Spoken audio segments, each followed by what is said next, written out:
I think when I was in high school, one of my friends had a record collection, and I used to go by his house because he was an avid collector of albums, and they were primarily albums by all of the greats: Sonny Stitt, of course, Charlie Parker, and he purchased one. I think when I was like 16, and he lived up on the top of a house, so that when he was playing his music, he was up on he lived up in the attic, and he had a small space, and it was cool for him, and so he would leave the door open for me, so I could just go in and listen. So after I would finish my high school studies at the school, I would catch the bus, go to his house, and one day when I came in, he had a special one with a little note on the bed that I should listen to Tenor Madness, and I think that's when I really started getting into listening to Sonny. But I had heard Sonny before that with Miles, and at my high school they had like a soda fountain, and they had a jukebox. And on the jukebox, they had some Miles Davis recordings. And one of them was a recording called Paper Moon. And that was the one that I listened to with all my bus fare to get home. I had to walk home because I was listening to Sonny playing with Miles. And I was listening to just his sound. And at that time, he had a squeak. So I didn't know. I thought that was part of what you were supposed to do, if you were playing like that. I just listened to it over and over. And I finally realized that was something that was maybe not supposed to be there, but at that point, he had a squeak. So, I copied everything that I could remember. I didn't sit down and transcribe it, but I listened to it enough to memorize it in my head, and then I would try to play it. Yeah. Then fast forward, I got to listen to more of his work on recordings, and then when I was 19 or 20, like 1957, I think that's when he formed his group with Don Cherry and Billy Higgins and Bob Cranshaw. Was that 57? No, it was later than that. 59, maybe. Was that after the Bridge Group or before the Bridge Group? This is before the Bridge Group. So I think it would be 60 maybe. But yeah. I don't know. I can't. Yeah, you're about right. Yeah, I think you're about right. Yeah, it was 1960. He actually came to Detroit. There was a painter, Prophet Jennings, and Sonny and Prophet were good friends. Sonny was also at that time, I think, just coming back from his sabbatical. This is when he had his Mohican haircut. Prophet organized a concert in Detroit, and that was combined with Prophet's artwork. So there were paintings around the stage of all these great people that he had painted. Billie Holiday, I think he had one of Lester Young, he had several of them. And he had them in a semicircle. And inside the circle, that's where we set up with a local band.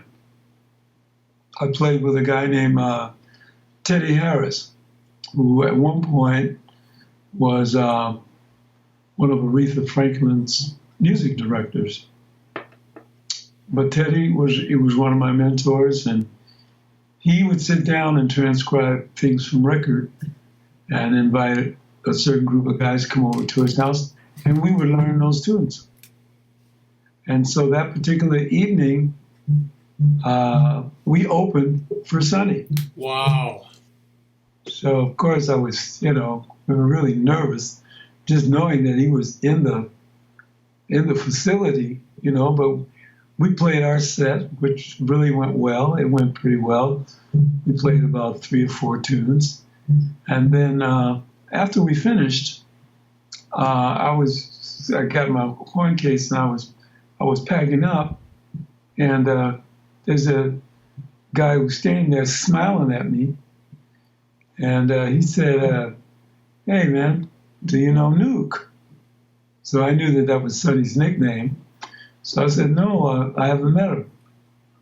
This guy that's standing there smiling is Billy Higgins. That's why I was smiling. Yeah, smiling Billy Higgins. And so he said, "Well, pack up your stuff. Come with me." So I packed up my horn, and I had my horn in my right hand, and Billy held my left hand and walked me back into the dressing room where Sonny was. And he came in the door, and he told Sonny, he said, "Sonny, this is Bennie." And that was it. And he welcomed me, and he says, "Yeah, man, I heard you out there, man. You sound good. What's happening?" So that was the beginning of our dialogues, And he says, "Well, the main thing is just mean what you play, and keep working at it, and everything will be fine." He says, "You got any gigs you playing?" I said, "Well, I got this one tonight." He said, "This is good. I'm glad you're here. This is really nice." So we had that as a first conversation, and then the band went on and they played, and it was incredible with Don Cherry and Billy and that was an outrageous band, man. I mean, wow, Don Cherry and Sonny Rollins together. Who would have thunk it, Yeah. I mean, no piano, no guitar. And they just played all these great tunes, and it was for me. It was just like being in another dimension or something. Being able to hear him live in that room, the sound was brilliant, and he looked fantastic. He was so healthy, with Mohican haircut. Everybody was quite taken back by that. And so, after the concert was over, I went back in the dressing room, and he was there. I talked to him and told him how much I enjoyed it. He said, "So, thank you very much." He was very humble, the way he is. And he says, "I'm going to come back to Detroit. We're gonna come back, and we're going to play it at a place called the Minor Key." He asked me if I knew that place, and I did, because everybody that came to Detroit, most of the guys, they played the Minor Key, because that was the main room. So I'd heard Art Blakey and Sly Hampton and, Miles and everybody. So Sonny said, "We're going to come back, and we're going to actually play there for 2 weeks," which was unusual. He says, "Yeah, I'm getting ready to do some recording, and I really want to work through the music." And so I said, "Okay." He said, "Yeah, when I come back, you have to find out where I am, and call me up. So maybe I can help you out." And sure enough, when they got back, I went the first night, and they sounded better than they had the first night that I heard them. I mean, it was like, really, it was amazing what they were doing. And, then on the break, I told him that, I was free during the day. He says, "Yeah, come on by my place." And he said, "I'm just there. Come by and practice with me, or just come and hang out with me. I'm just practicing during the day." So I went by where he was staying, which wasn't too far from where I was living. And, as I was getting out of my car and everything, I could hear him in the hotel. He was practicing, man. It just sounded so great. So I just listened. And finally, he took a little break, and I knocked on the door, and I came in. And at that time, Sonny was eating a lot of raw carrots. He had a big bag of raw carrots on the bed, and he had a bar that he was using, and he was doing these what they call isometric exercises to gain, to do his strength. So he introduced me to the isometric exercise and told me that it was basically built on dynamic tension and that it would help you to build your strength, So I said, oh, okay. And then he says, well, what are you working on? I said, well, I'm just mainly working on my sound and getting my hands together. And so I had my horn and everything. He said, yeah, take out your horn. And I played a little bit for him, and then he says, you like that mouthpiece you're playing on? So I said, yeah, I kind of like it. So he said, well, here, try this one. He gave me another mouthpiece. I played on it, and I could hardly get a sound out of it. He said, oh.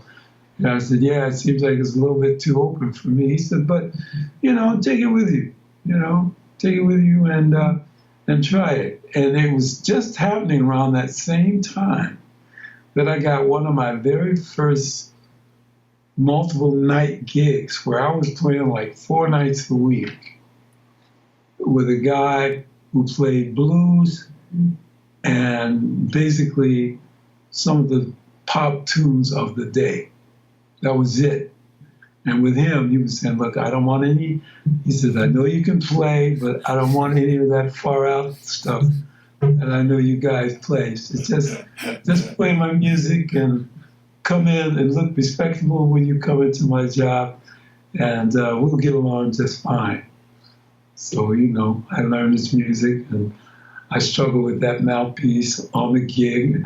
I was going back and forth because I had that mouthpiece that Sonny had given me.